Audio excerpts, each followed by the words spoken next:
How was today's Christmas program?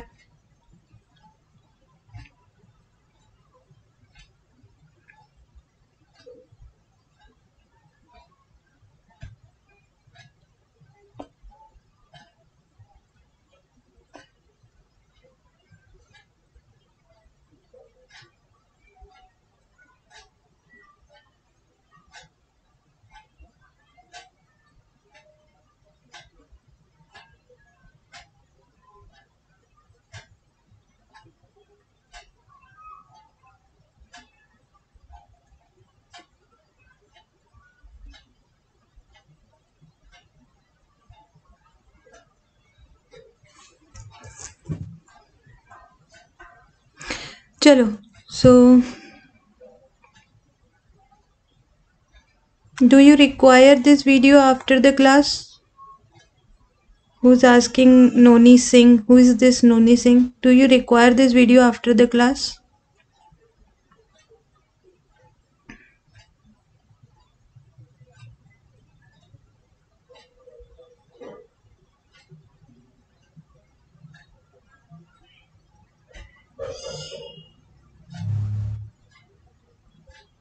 Okay, Naman. Okay, Naman. If you want me to upload this video after the class, I will upload it.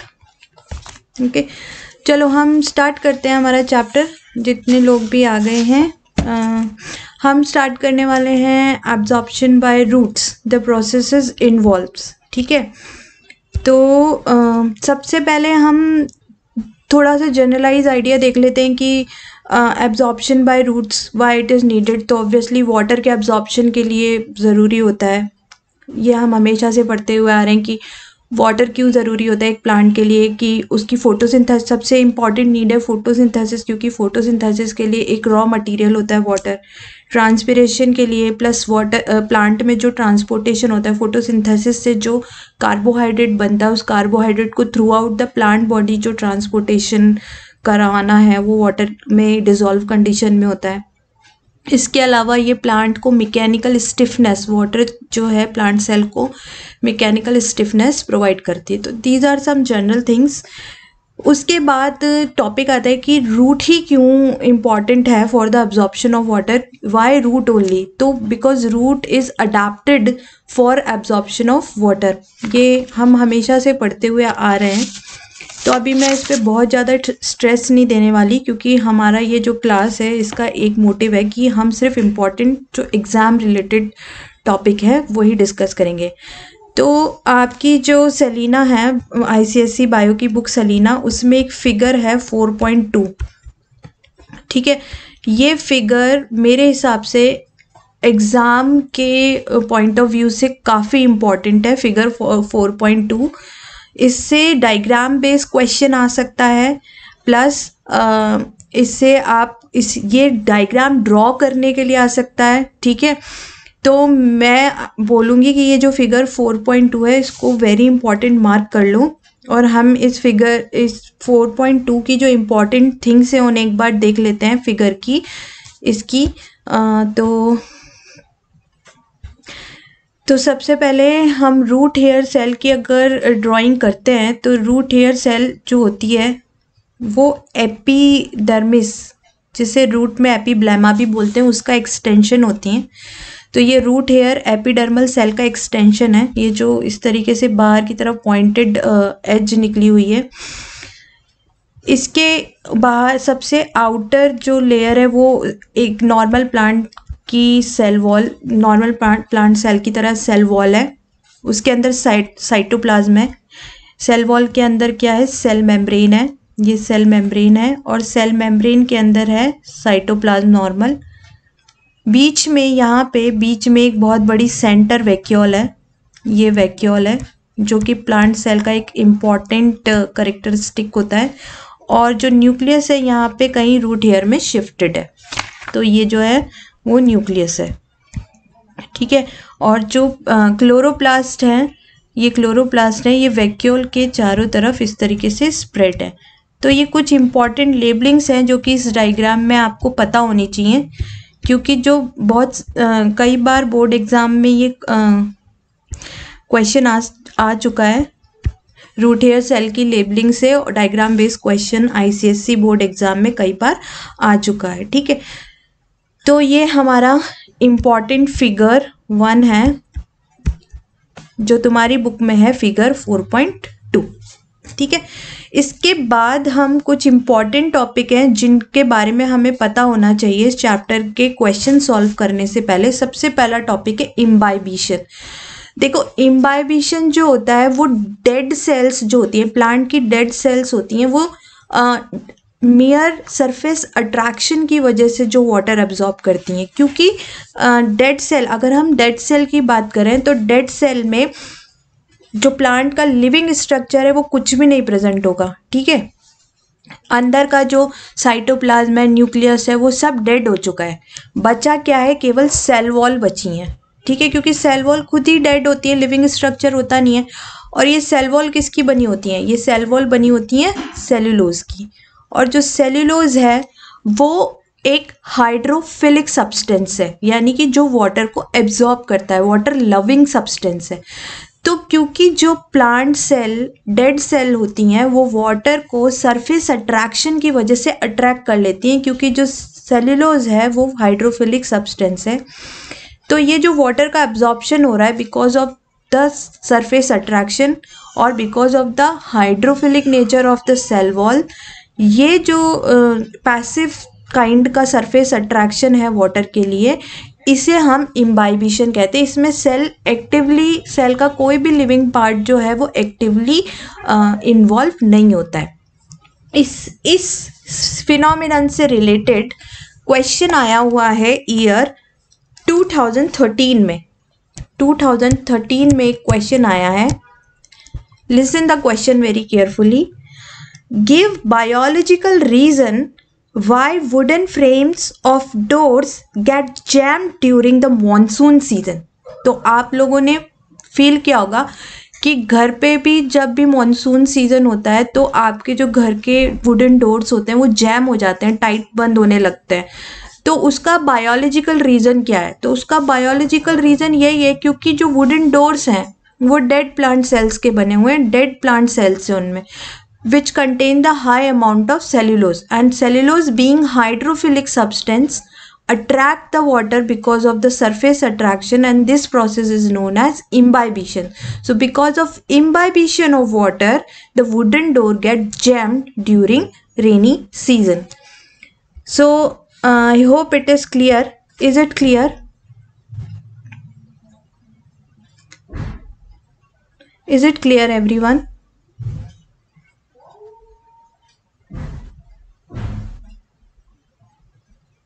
Yes, dead cells absorb water moisture.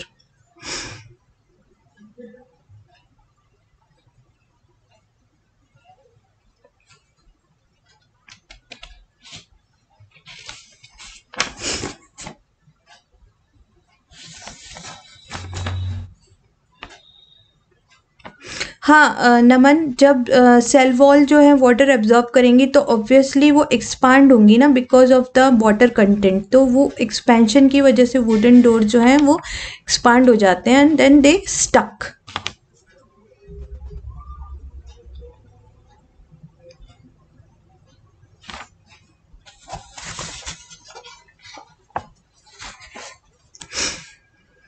ठीक है, fine. So next thing जो हमें discuss करनी है वो है diffusion, ठीक है। डिफ्यूज़न क्या होता है? Diffusion is the movement of molecules. कोई भी मॉलिक्यूल्स हो सकते हैं, मे बी वो सॉलिड के मॉलिक्यूल्स हों, ठीक है, मे बी वो सॉलिड के मॉलिक्यूल्स हों या लिक्विड के मॉलिक्यूल्स हों या गैस के मॉलिक्यूल्स हों। तो कोई भी मॉलिक्यूल्स जब अपनी हायर कॉन्सेंट्रेशन से लोअर कॉन्सेंट्रेशन की तरफ मूव करते हैं, फ्रीली मूव करते हैं without using any energy. So ये जो मूवमेंट है from their higher concentration to lower concentration along with the concentration gradient, इस मूवमेंट को डिफ्यूजन बोलते हैं, ठीक है। सो डिफ्यूजन के लिए जो ध्यान रखने वाली एक बहुत इंपॉर्टेंट चीज़ है जो हम डिफ्यूज़न और ऑस्मोसिस का जब डिफरेंस पढ़ेंगे तो बहुत ज़्यादा ध्यान में देने वाली चीज़ है कि डिफ्यूज़न किसी भी मॉलिक्यूल का हो सकता है, चाहे वो सॉलिड हो, चाहे लिक्विड हो, चाहे गैस हो। कोई भी मैटर का मॉलिक्यूल अपनी हायर कॉन्सेंट्रेशन से लोअर कॉन्सेंट्रेशन की तरफ मूव कर रहा है, फ्रीली मूव कर रहा है, विदाउट एनी बाउंड्रीज मूव कर रहा है। उस पर कोई एक्सटर्नल फोर्स नहीं है, कोई एनर्जी रिक्वायरमेंट नहीं है। तो इस तरीके की जो मूवमेंट है उसे डिफ्यूज़न कहते हैं। डिफ्यूज़न का एक बहुत कॉमन एग्जांपल हम देते हैं कि हमने एक बंद रूम में अगर एक कॉर्नर में परफ्यूम स्प्रे किया तो वो परफ्यूम की जो फ्रेगनेंस है वो पूरे रूम में बहुत जल्दी फैल जाएगी, ठीक है।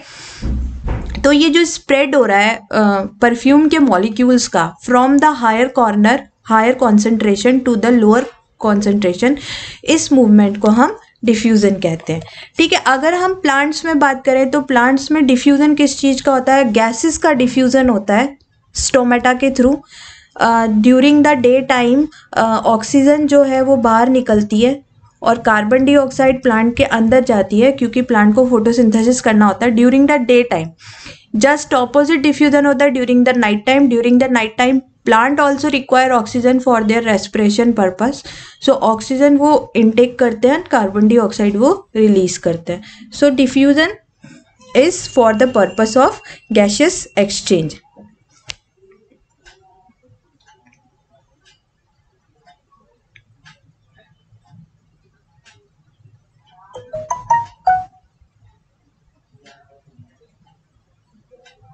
आर्यन, हाइड्रोफिलिक और हाइड्रोफोबिक ये सब्सटेंस की प्रॉपर्टी हैं। अगर हम इस वर्ड को ब्रेक करके देखें, हाइड्रोफिलिक और हाइड्रोफोबिक, ठीक है, तो हमारे पास एक वर्ड है हाइड्रोफिलिक और दूसरा वर्ड है हाइड्रोफोबिक,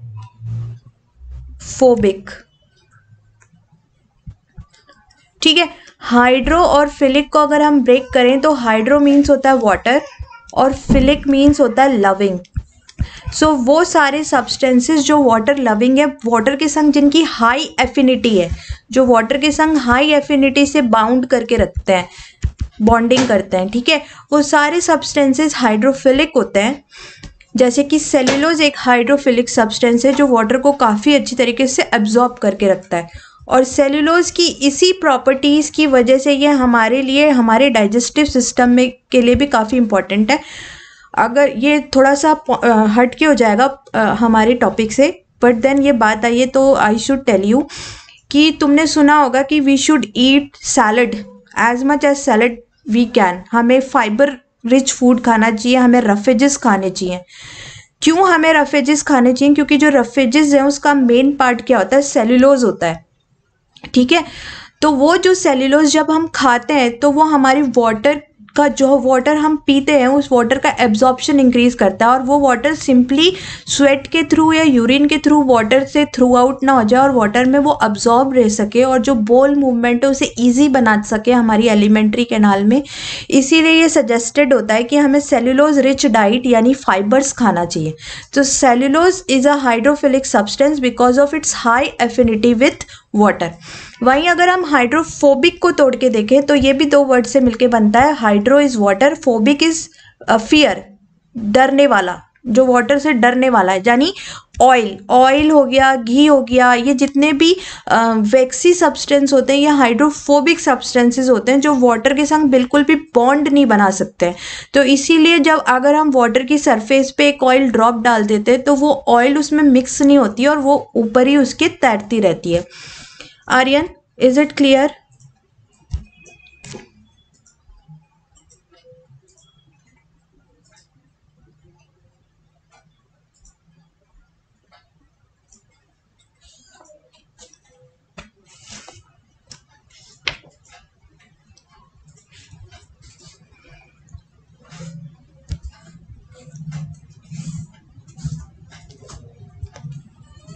नेक्स्ट थिंग जो हमें डिस्कस करनी है वो है ऑस्मोसिस, ठीक है। अभी हमने डिफ्यूजन डिस्कस किया। डिफ्यूजन में हमने दो पॉइंट देखे थे कि मॉलिक्यूल्स किसी भी मैटर के, सॉलिड, लिक्विड या गैस, अपनी कॉन्सेंट्रेशन ग्रेडियंट के अकॉर्डिंग जब मूव करते हैं, फ्रीली मूव करते हैं, तो उसे डिफ्यूजन कहते हैं। ऑस्मोसिस जो है एक स्पेशल टाइप है डिफ्यूज़न का, ठीक है। ऑस्मोसिस एक स्पेशल टाइप है डिफ्यूज़न का, जिसमें जो बहुत इंपॉर्टेंट चीज़ है देखने वाली, ये सिर्फ मोस्टली सॉल्वेंट की मूवमेंट होती है, जिसमें भी हम वाटर की बात करते हैं, क्योंकि मोस्ट ऑफ द सोल्यूशन जो है उसमें वाटर सॉल्वेंट होता है। तो ये मूवमेंट ऑफ वाटर मॉलिक्यूल्स है from its higher concentration to lower concentration. देखो, जब हम किसी सोल्यूशन की कॉन्सेंट्रेशन की बात करते हैं, जब हम किसी सोल्यूशन की कॉन्सेंट्रेशन की बात करते हैं, तो सोल्यूशन की कॉन्सेंट्रेशन उसमें डिसॉल्व सोल्यूट की कॉन्सेंट्रेशन होती है।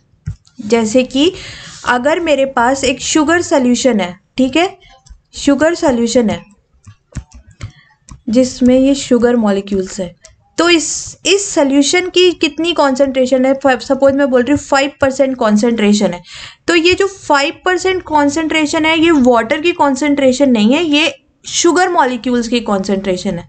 लेकिन हम ऑस्मोसिस की डेफिनेशन में बात करते हैं वाटर की कॉन्सेंट्रेशन के बारे में, ठीक है।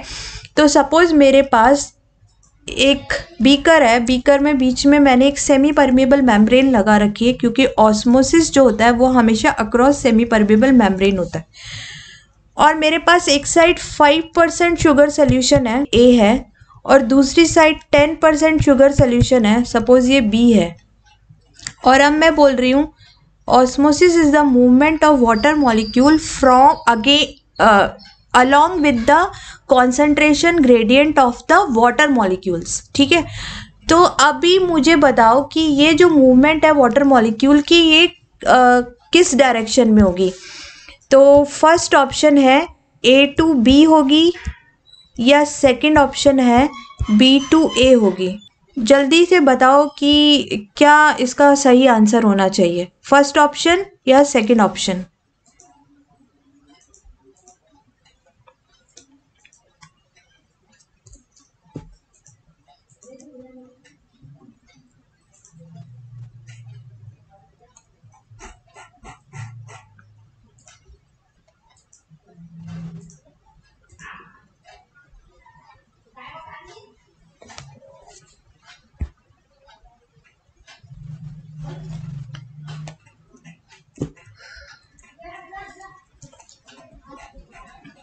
संजीव मल्होत्रा, आई गेस ये सृष्टि मल्होत्रा है। Srishti, Rahul, Diksha, very good. Naman,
so my screen is visible.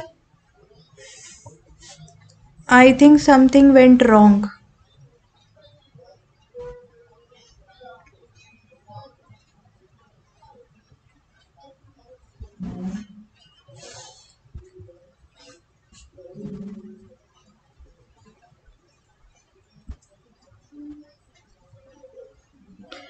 तो यस, जिन बच्चों ने ए टू बी आंसर किया है उनका आंसर बिल्कुल करेक्ट है। जो मूवमेंट होगी वाटर मॉलिक्यूल की वो ए टू बी होगी, क्योंकि जैसा कि मैंने पहले भी बताया, यहाँ पे हम वाटर मॉलिक्यूल्स के कॉन्सेंट्रेशन की बात कर रहे हैं। तो जब 5% शुगर सोल्यूशन है, यानी कि यहाँ पे 95% वाटर है, और जहाँ 10% शुगर सोल्यूशन है, मतलब कि यहाँ पे 90% वाटर है। तो ऑब्वियसली हम वाटर की कॉन्सेंट्रेशन की बात करें, water along with its concentration gradient the water will move. So obviously water will move from A to B, right. So इससे ऑस्मोसिस से रिलेटेड काफ़ी क्वेश्चन आए हुए हैं एग्जाम्स में। तो हम एक दो क्वेश्चन सॉल्व करते हैं ऑस्मोसिस से रिलेटेड।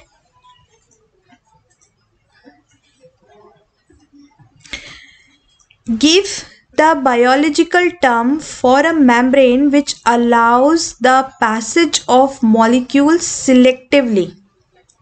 जल्दी से टाइप करो आंसर बॉक्स में। Give the biological term for a membrane which allows the passage of molecules selectively।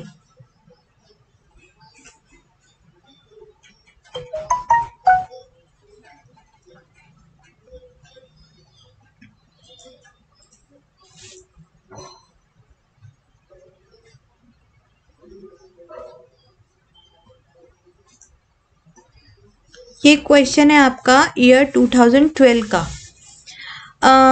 सृष्टि, ठीक है, सेल मेम्ब्रेन एक एग्जाम्पल हो गया उस मेम्ब्रेन का जो कि सिलेक्टिवली अलाउ करती है। हमें यहाँ पे बायोलॉजिकल टर्म लिखनी। Amrita, not completely correct. I have asked passage of molecule selectively, selectively.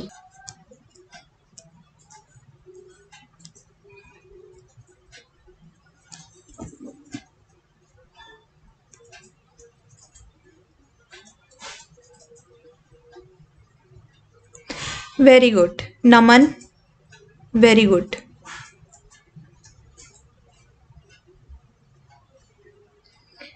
It is selectively permeable membrane।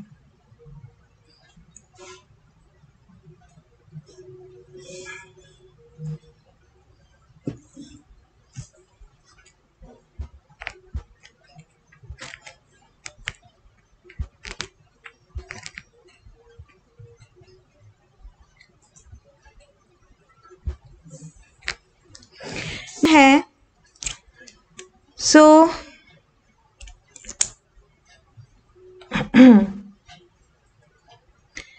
ये क्वेश्चन 2005 में आया था, फिर उसके बाद 2017 में फिर से आया था। तो ये रिपीटेड क्वेश्चन है, और इसीलिए जो लास्ट ईयर के क्वेश्चन पेपर हैं उन्हें सॉल्व करना बहुत ज़्यादा ज़रूरी होता है। Give the biological reason why marine fish burst when thrown under tap water. ये ऑब्वियसली ये अभी थोड़ा लेट आएगा, मैं इसका आंसर अभी नहीं तुमसे मांग रही हूँ, पर मुझे ये दिख गया था अभी, इसलिए मैंने क्वेश्चन तुम्हें रीड करके बता दिया कि इस तरीके से जो क्वेश्चन है वो काफ़ी रिपीट होते हैं। तो हमें ये लास्ट ईयर के क्वेश्चंस जो हैं वो सॉल्व करना काफ़ी ज़रूरी होता है।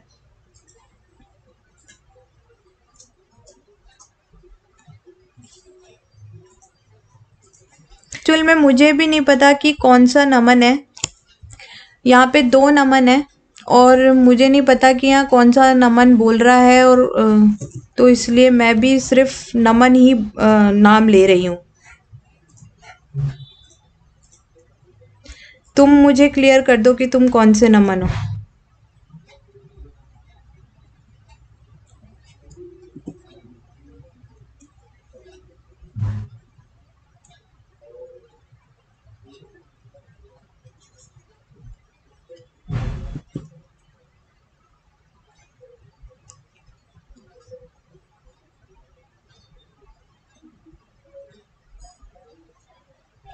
इंटरनेट नहीं चल रहा है।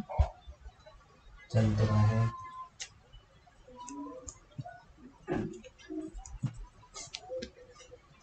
ठीक है, हमको डिस्कस करना है ऑस्मोसिस के बहुत सारे एक्सपेरिमेंट्स हैं आपके सिलेबस में, और वो सारे ही एक्सपेरिमेंट काफ़ी इम्पॉर्टेंट हैं, ठीक है। थिसिल फनल वाला जो एक्सपेरिमेंट है, मैं यहाँ पे वो थिसिल फनल एक्सपेरिमेंट रिपीट नहीं करूँगी क्योंकि वो थिसिल फनल एक्सपेरिमेंट काफ़ी कॉमन है, ठीक है। हम यहाँ पे सिर्फ इस थिसिल फनल एक्सपेरिमेंट से हम क्या क्या कंक्लूजन ड्राइव कर सकते हैं ना, सिर्फ वो कंक्लूजन मैं यहाँ पे बताऊंगी। तो जैसे कि हमने थिसिल फनल एक्सपेरिमेंट देखा हुआ है, इस तरीके से फनल सेटअप करते हैं और उस फनल के अंदर एक फनल के अंदर वाटर लेते हैं, प्योर वाटर लेते हैं। सॉरी, ये जो थिसिल है ये बीकर है, तो फनल के अंदर हमने शुगर सोल्यूशन लिया हुआ है, शुगर सोल्यूशन, और बीकर है, इसके अंदर हम प्योर वाटर लेते हैं और यहाँ पे इनिशियली मेज़र कर लेते हैं कि शुगर सोल्यूशन का लेवल कितना है इस थिसिल फनल में, ठीक है। और उसके बाद इसको सेटअप को थोड़ी के लिए छोड़ देते हैं। तो बाद में हम नोटिस करते हैं कि जो वाटर का लेवल है थिसिल में इंक्रीज़ हो गया है, ठीक है। तो ये बेसिकली थिसिल फनल एक्सपेरिमेंट है जहाँ पे थिसिल फनल का जो माउथ है वो एक सेमी परमेबल मेम्ब्रेन से कवर्ड है, ठीक है। तो इस पूरे एक्सपेरिमेंट से जो हम पॉइंट कंक्लूड कर सकते हैं कि सबसे पहला पॉइंट तो है सेमी परमेबल मेम्ब्रेन की रिक्वायरमेंट, कि ऑस्मोसिस होने के लिए जो इम्पॉर्टेंट थिंग है वो क्या होनी चाहिए, सेमी परमेबल मेम्ब्रेन। दूसरी, कॉन्सेंट्रेशन में डिफरेंस होना चाहिए, कॉन्सेंट्रेशन जो दोनों सोल्यूशन ले रहे हैं उनकी कॉन्सेंट्रेशन में डिफरेंस होना चाहिए, ठीक है। और तीसरी, केवल सॉल्वेंट जो है वो मूव कर रहा है और जो सल्यूट है वो मूव नहीं कर रहा। तो ये तीन इंपॉर्टेंट पॉइंट है जो कि हम इस थिसिल फनल एक्सपेरिमेंट से कंक्लूड कर सकते हैं, ठीक है। ये जो थिसिल फनल एक्सपेरिमेंट है ये 2011 में इससे रिलेटेड एक क्वेश्चन आया हुआ है, 2011 में आया हुआ है और 2011 में ही आया हुआ है। तो उसमें एग्जैक्टली यही ऐसा ही डायग्राम गिवन है, ठीक है। अभी क्वेश्चन ध्यान से सुनना। Given alongside is a diagram of an apparatus setup to study a very important physiology. सबसे पहले you have to name the physiological process. तो हम कौन सा प्रोसेस इससे थिसिल फनल एक्सपेरिमेंट से कौन सा प्रोसेस शो कर रहे हैं, जल्दी से नेम करो।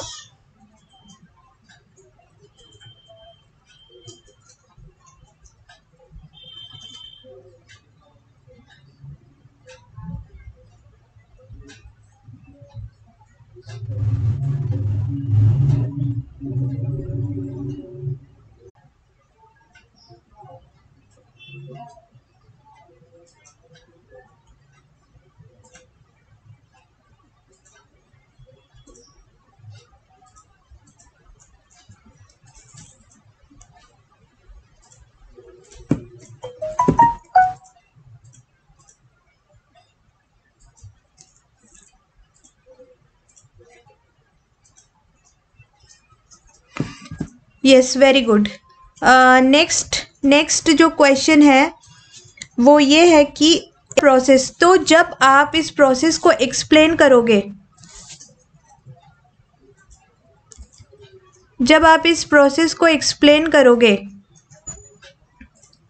ठीक है, तो जो सबसे इम्पॉर्टेंट चीज़ आप ध्यान रखोगे during the explanation of this process, जब भी आप ऑस्मोसिस को एक्सप्लेन करते हो तो जो सबसे इम्पॉर्टेंट चीज़ ध्यान में रखने वाली चीज़ होती है वो ये होती है कि एक तो आप कॉन्सेंट्रेशन ग्रेडियंट की जो बात कर रहे हो, वो किसकी होनी चाहिए, वाटर की होनी चाहिए। तो आप अपने शब्दों से क्लियरली ये चीज़ मेंशन करो कि हम वाटर की कॉन्सेंट्रेशन की बात कर रहे हैं। दूसरी, आपको इसमें सेमी परमेबल मेम्ब्रेन जरूर मेंशन करना। ऑस्मोसिस को जब डिफाइन करोगे तो आप कुछ इस तरीके से करोगे कि osmosis is the movement of water molecules along the concentration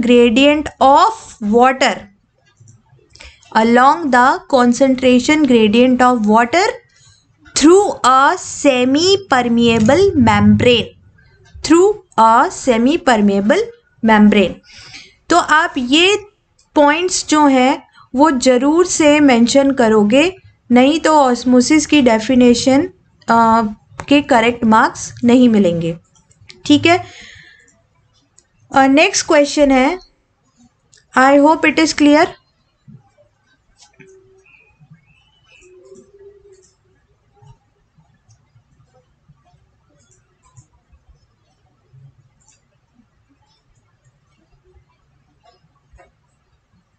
है, what change would you observe in the thistle funnel? Yes, Aryan, your definition is also correct. So what change would you observe in the thistle funnel containing sugar solution after about 10 minutes? तो 10 minutes के बाद what change will you notice? What change will you notice after 10 minutes?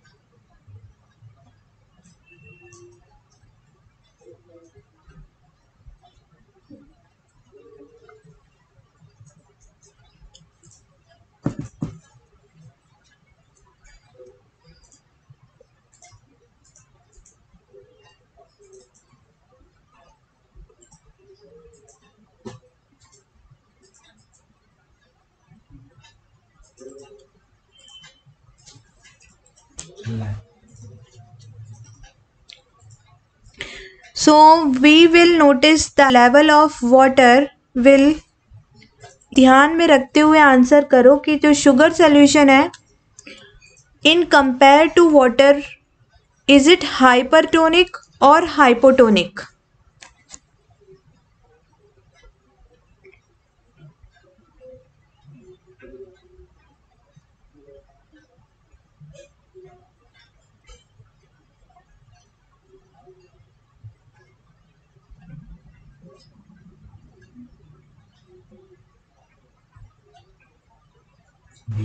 बोलना मतलब कि उनको लगता है actual में मैं ना तुम्हारे आंसर का इंतज़ार कर रही हूँ और इस वजह से मैं चुप हो जाती हूँ। सो तुम्हें लगता है कि मैं जो स्ट्रीम है वो लैग कर रही है, बाकी स्ट्रीम लैग नहीं कर रही है, the connection is fine.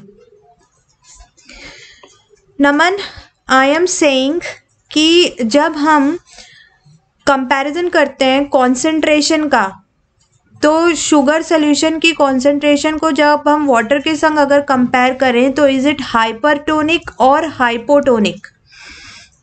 C, hyper का मतलब होता है मोर एंड टोनिक का मतलब होता है कॉन्सेंट्रेशन, ठीक है, और हाइपो का मतलब होता है लेस और टोनिक का मतलब होता है कॉन्सेंट्रेशन। तो अगर हम वाटर और शुगर को कंपेयर करें, ठीक है, वाटर और शुगर को हम कंपेयर अगर करते हैं तो दोनों में से, वाटर एंड शुगर अगर हम कंपेयर कर रहे हैं तो दोनों में से which is hypo and which is hyper?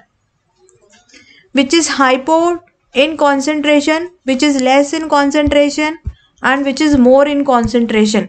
Obviously जब हम सॉल्यूशंस की कॉन्सेंट्रेशन की बात कर रहे हैं then we are talking about the solute concentration. Okay, तो वाटर और शुगर सॉल्यूशन में से दोनों में से हाइपरटोनिक कौन सा होगा और हाइपोटोनिक कौन सा होगा? This is I am asking.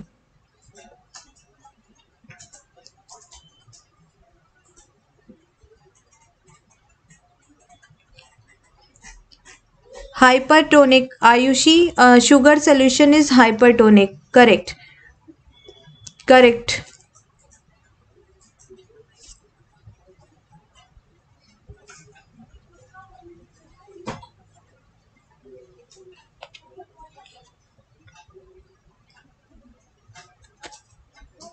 Yes, very good, Srishti. I guess Reena Malhotra, who is you are Srishti.